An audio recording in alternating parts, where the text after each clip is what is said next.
Ամուսինն արգելեց օգնել մայրիկին։ Մեր տանն ով ես դու, Մայր Թերեզան, կամ գուցե պահարանումդ փող տպող մեքենա ես պահել, իսկ ես հիմարս տեղյակ էլ չեմ։ Արամը շպրտեց անդորրագիրը խոհանոցի սեղանին։ Անին նույնիսկ չշրջվեց։ Նա շարունակում էր կտրատել վարունգը, աշխատելով, որ շերտերը ստացվեն իդեալական հարթ, բարակ ու թափանցիկ, ինչպես իր համբերությունն այդ պահին։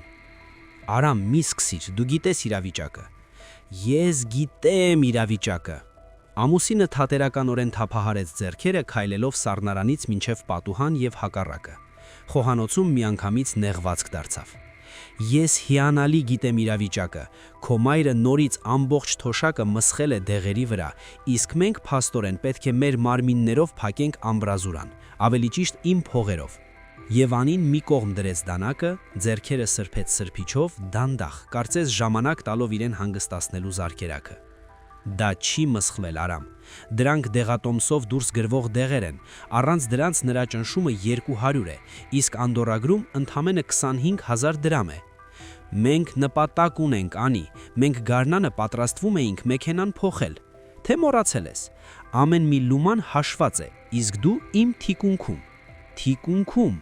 Ահա թե ինչն է խնդիրը։ Կարծես նա սիրեկան է պահել, այլ ոչ թե ջեռուցման վարձն է մուծել։ Լավ, կամաց ասաց Անին։ Նրա ձայնը դավաճանաբար դողաց, բայց նա արագ իրեն հավաքեց։ Լավ, Արամ, ես քեզ լսեցի։ Ինչ լսեցիր։ Նա աչքերը կկոցեց, սպասելով խորամանկության։ Մենք խնայողության ռեժիմի մեջ ենք, մեքենան փոխել է պետք։ Ծնողները, հասուն մարդիկ պետք է ապրեն իրենց միջոցների սահմաններում։ Ճիշտ այդպես, Արամը արտաշնչեց, գոհ, որ կինը վերջապես հասկացավ։ Ոչ մի բարեգործություն։ Նրանք ունեն իրենց թոշակները, մենք մեր կյանքը։ Վերջ, հարցը փակված է։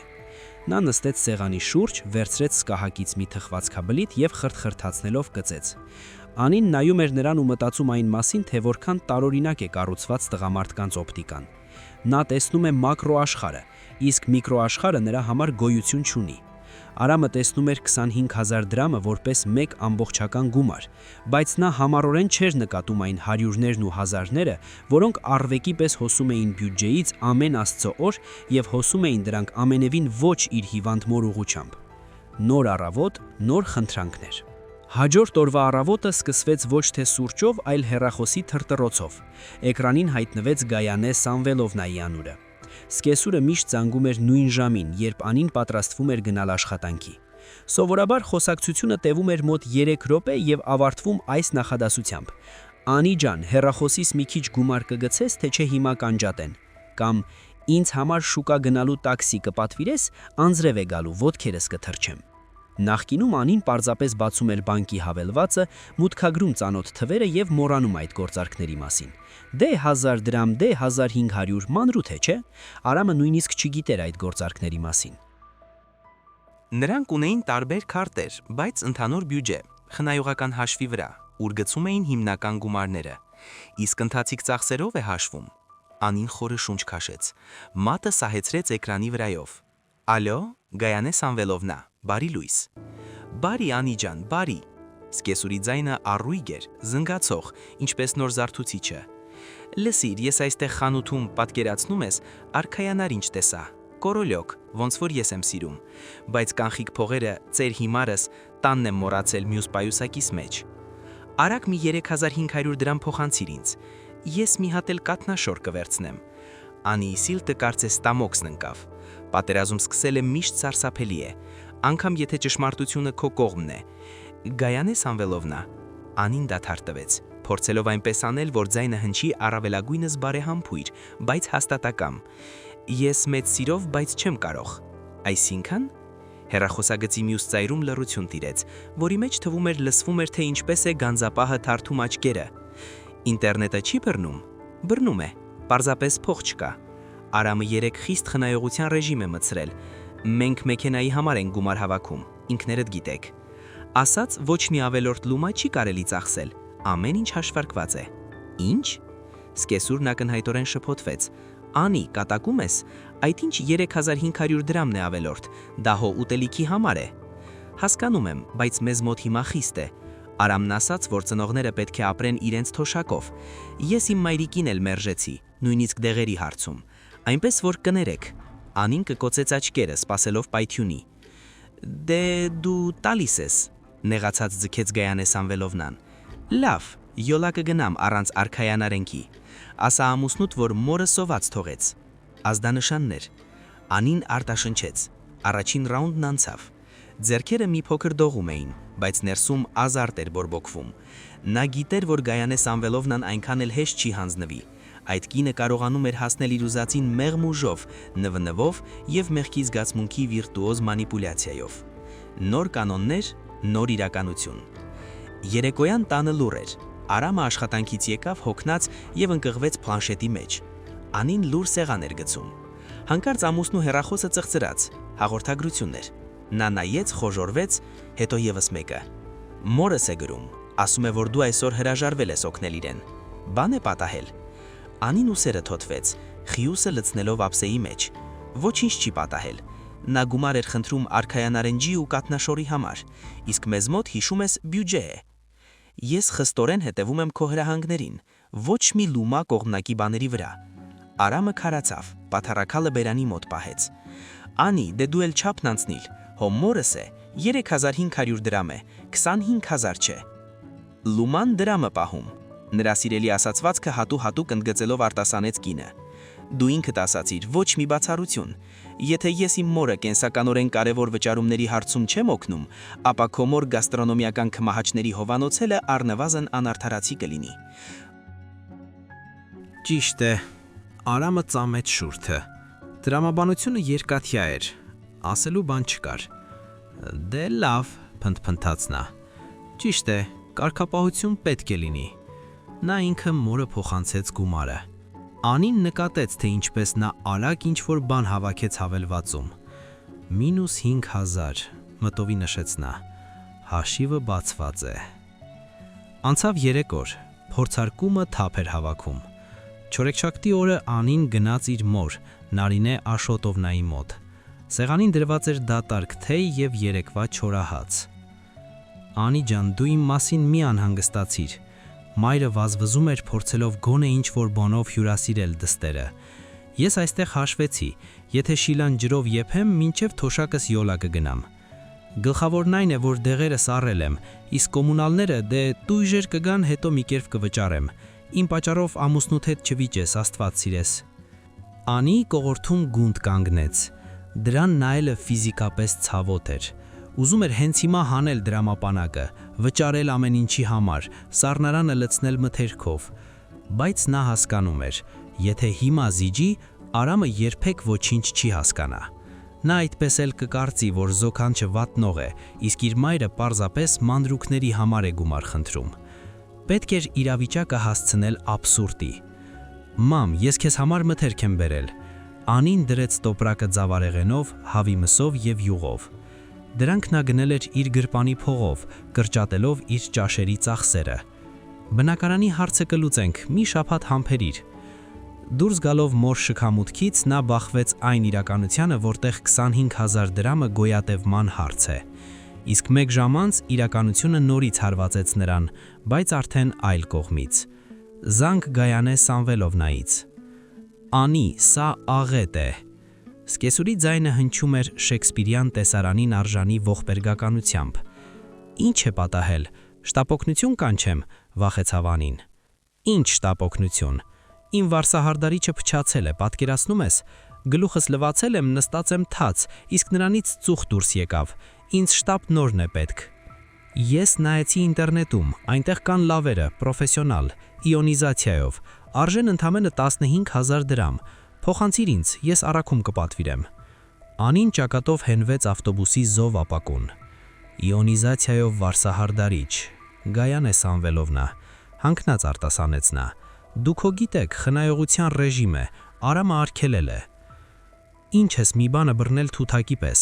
Արամ, պայթեց կեսուրին։ Սա հո ֆորս մաժոր է, ես վաղը ինչպես եմ թատրոն գնալու, գլուխս վրա բույն հյուսած։ Չորացրեք բնական ճանապարհով կամ սրբիջով, փող չկա, զանգեք ձեր որդուն։ Ուրբաթ օրը Արամը նման էր մարդու, որին խայտել էին մանր, բայց շատ չար կրետներ։ Նա սովոր է լինել լավ որդի, ուրիշի հաշվին։ Նախկինում ինչպես էր, մայրը զանգում էր հարսին, վերջինս լուր լուծում էր մանր կենցաղային հարցերը, գումար էր փոխանցում, տաքսի էր պատվիրում, վճարում առաքումների համար։ Արամն ունենում էր գոհ մայր և հանգիստ կյանք։ Իսկ հիմա մանրուքների ողջ հեղեղը թափվել էր նրա գլխին։ Անին բազմոցից հետևում էր նրան։ Նա նստած էր համակարգչի դիմաց, փորձում էր աշխատել, բայց հեռախոսը չէր լռում։ «Մամ, էդ ինչ կատվիկ էր էլի», ֆշշացնում էր նա լսափողի մեջ։ Նահոմի տուփ ուներ։ Այսինքն ինչ է նշանակում սա չի ուտում։ Թող մի օր սոված մնա, այնպես կուտի, որ դե լավ։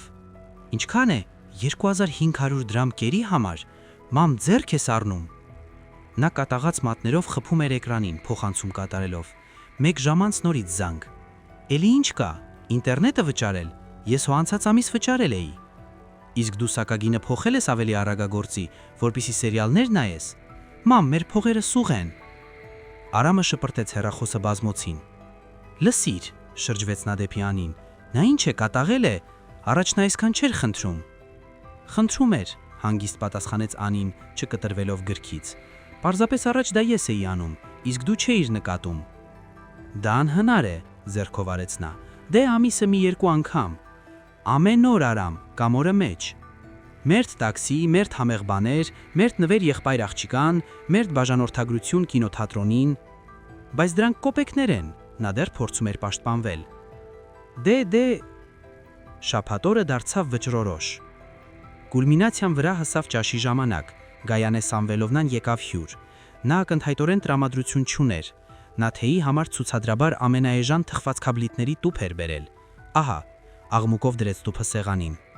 Հյուրասիրվեք, տորթի համար փողս չհերիքեց։ Որդիս հո մեքենա է գնում, մայրը հիմա պետք է չորահացի հույսին մնա։ Արամը խեղճվեց բորչից։ Մամ, վերջացրու, ես քեզ 10,000 փոխանցեցի, իսկ նախորդ օրը 7500։ Ուր են դրանք։ Ինչպես թե ուր, անկեղծորեն զարմացավ Գայանե Սամվելովնան։ Կերպ հիսոյու համար, ինտերնետը, հետո մտա դեղատուն վիտամիններ գնեցի լավը, ամերիկյան, քանի դեր կան։ Վերջ, գների ինչ իմանաս։ Իսկ քո Անին, նա այրող հայացք նետեց հարսի վրա։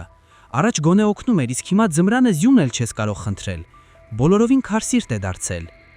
Անին լուր ոտքի կանգնեց, մոտեցավ դարակին եւ հանեց նոթատետրը, այն նույնը գրառումներով։ Եկեք հաշվենք, առաջարկեց նա բացելով էջը։ Նրա ձայնը հանգիստ էր, ինչպես պաթոլոգանատոմի։ Ես այստեղ զուտ հետաքրքրության համար գրի էի առնում։ Ինչ էիր գրի առնում, լարվեց Արամը։ Ծախսերը։ Նայր, դրեց նոթատետրը ամուսնու դիմաց։ Ահա ձախ սյունակը։ Սրանք մեր մոր ծախսերն են, որոնք դու արգելեցիր։ Կոմունալ վճարումների անդորրագիր 26000 դրամ։ Կենսականորեն կարևոր դեղեր 22500 դրամ։ Ընդամենը 48500։ Սա այն է, ինչ պետք է, որպեսզի մարդը պարզապես ապրի, տաքության մեջ լինի եւ չմահանա ինսուլտից։ Դու դա վատնում անվանեցիր եւ արգելեցիր վճարել։ Արամը լռում էր, նայելով թվերին։ Իսկ ահա աջ սյունակը։ Անին մատով ցույց տվեց հարևան սյունակը։ Սրանք Գայանե Սամվելովնայի պահանջներն են այս շաբաթվա համար։ Ընդամենը 1 շաբաթվա համար, Արամ։ Նա սկսեց բարձրաձայն կարդալ։ Երկուշաբթի, արքայանարինջ եւ կատնաշոր 3500 դրամ։ Երեքշաբթի, տաքսի ընկերուհու մոտ եւ հակառակը, անձրևեր 4000 դրամ։ Չորեքշաբթի, հեռախոսի լիցքավորում եւ բաժանորդագրություն սերիալին 4500 դրամ։ Հինգշաբթի, էլիտար կեր կատվի համար 7500 դրամ։ Ուրբաթ, վիտամիններ պրոֆիլակտիկայի համար 10000 դրամ։ Այսօրվա խնդրանքը։ Դու դեռ չես փոխանցել, բայց նա արդեն բարձրաձայնել է հեռախոսով, մինչև գալիս էր։ Ավելացնել նոր վարագույրների համար, որովհետև հները թախից են առաջացնում 15000 դրամ։ Խոհանոցում զնգացող լռություն տիրեց։ Ընդամենը այս շաբաթվա համար, ամփոփեց Անին, 44500 դրամ մանրուքների վրա։ Ոչ թե դեղերի, ոչ թե լույսի ու գազի, այլ կոմֆորտի վրա։ Եթե բազմապատկես 4 շաբաթով, ինքդ կհաշվես։ Արամը հայացքը տեղափոխում էր նոթատետրից մոր վրա, հետո կնոջ։ Նրա դեմքը կամաց-կամաց կարմրում էր։ Մամ, կամաց ասաց նա, դու վիտամիններ ես գնել 10000-ով, դու հո նորմալ թոշակ ունես, ինքդ էիր ասում։ Բա ինչ անեմ, Ամենաեժանները կուլ տամ։ Բռնկվեց կեսուրը։ Ես առողջությանս եմ անում եւ առհասարակ ինչ հարցաքննություն է սա։ Դու մորդ մի կտոր հացով ես երեսով տալիս։ Սա հաց չէ, մամա։ Արամը հանկարծ բռունցքով խփեց սեղանին։ Բաժակները զրնգացին։ Սա գրողը տանի, էլիտար կեր է կատվի համար, իսկ Անիի մոր մոտ ջեռուցման համար փող չկա։ Դե ուրեմն օգնեք իրեն, ես էստեղ ինչ կապ ունեմ։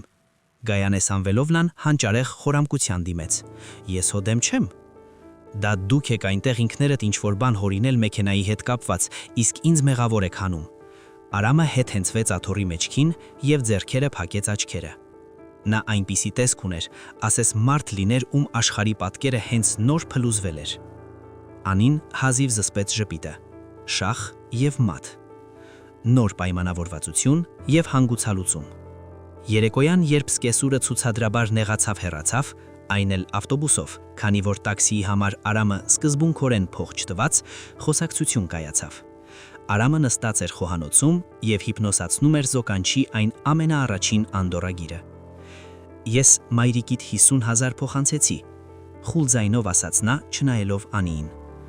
Թող վճարի բնակարանի համար եւ նորմալ ուտելիք առնի։ Անին գլուխ արեց։ Նա արդեն տեսել էր ծանուցումը։ Շնորհակալություն։ Դու ճիշտ էիր։ Իրենից քամեց նա։ Նրա համար դժվար էր։ Ամեն մի բառը տրվում էր կռվով։ Տղամարդկային էգոն ճռռում էր ինչպես չյուղած սայոլը։ Մայրիկս պարզապես դե համեստորեն խնդրում է երբեմն, իսկ այստեղ պարզվում է փողի փոշեկուլ է։ Նա ձեռքերում պտտեց հեռախոսը։ Գիտես որն է ամենավիրավորականը։ Մայրս առողջ է, փառք Աստծո, իսկ քոնը հիվանդ է ու լռում է, իսկ ես ինձ անասունի պես պահեցի։ Բայց դու պարզապես թվաբանություն չգիտեիր, մեղմորեն ասաց Անին, նստելով կողքին եւ իր ձեռքը դնելով նրա ձեռքին։ Դա հստատ։ Նա լռեց, հետո հույսով նայեց կնոջը։ Լսիր Անի, իսկ դու կարող ես նորից դե քո վրա վերցնել մորս հետ շփումը։ Ես չեմ կարող նրան մերժել։ Նա սկսում է լացել, ճնշել խղճիս վրա, նյարդերս չեն հերիքում։ Ես կգժվեմ այդ կերի ու վարագույրների ձեռքին։ Անին խորամանքորեն ժպտաց։ Ուզում ես ամեն ինչ վերադարձնել այնպես, ինչպես կար։ Ոչ, այնպես չէ, ինչպես կար։ Արի այսպես անենք։ Մենք ֆիքսված գումար ենք հատկացնում ծնողներին օգնելու համար։ Յուրաքանչյուր մորը հավասար, խստորեն։ Օրինակ ամսական 25,000 դրամ։ Քոնին կոմունալների ու դեղերի համար, իմին դե ինչին կհերիքի։ Իսկ սահմանաչափից ավել կներես մամա, դրամարկողը փակ է։ Կլինես իմ ֆինանսական ցերբերը։ Խնդրում եմ։ Անին նայեց ամուսնուն։ Նա հյուծված տեսք ուներ, բայց կարծես թե դասը սերտել էր։ Լավ, համաձայնեց նա։ Կլինեմ ցերբեր։ Մեկ շաբաթ անց Գայանե Սամվելովնան նորից զանգեց։ Անի ջան, նրա ձայնը լի էր էնթուզիազմով, ասեց ոչ մի վեճ էլ չէր եղել։ Ես այստեղ մի բրդյա ծածկոց եմ տեսել։ Զեղչը 50% է, ընդամենը 20,000 դրամ է, փոխանցիր։ Գայանե Սամվելովնա, առույգ պատասխանեց Անին, աչքով անելով ամուսնուն, որը կողքին սուրճ էր խմում։ Մեծ սիրով։ Այս ամսվա համար ձեր սահմանաչափը հենց 25,000 դրամ է։ Եթե գնենք ծածկոցը, ապա հեռախոսի, ինտերնետի եւ տաքսուի համար կմնա ուղիղ 5,000 դրամ, մինչև ամսվա վերջ։ Վերցնում ենք ծածկոցը, թե թողնում ենք ուտելիքի համար։ Լսափողում ծանր մտորում տիրեց։ Վայ, գնա ինտեղից, փնթփնթաց կեսուրը։ Միշտ ամեն ինչ բարթացնում ես։ Լավ, ծածկոց պետք չէ։ Ավելի լավ է 25,000 գցիր հեռախոսիս ու վերջ։ Անին անջատեց զանգը եւ ամուսնուն ցույց տվեց բութ մատը։ Արամը ժպտաց եւ նրա կողմը հրեց էքլերներով ափսեն։ Կյանքը հունի մեջ էր ընկնում։ Թվաբանությունը մեծ բան է, եթե կարողանում ես այն ճիշտ օգտագործել։ Հատկապես ընտանեկան կյանքում, որտեղ սերը մնում է սեր, բայց փողը, ինչպես նաեւ կոմունալ վճարումների գումարը, ավելի լավ է առանձին պահել։ Դե կամ գոնե խիստ հաշվառման տակ։ Շնորհակալություն լսելու համար։ Դրեք լայքեր, թողեք մեկնաբանություններ եւ բաժանորդագրվեք ալիքին, որպիսի բաց չթողնեք նոր պատմությունները։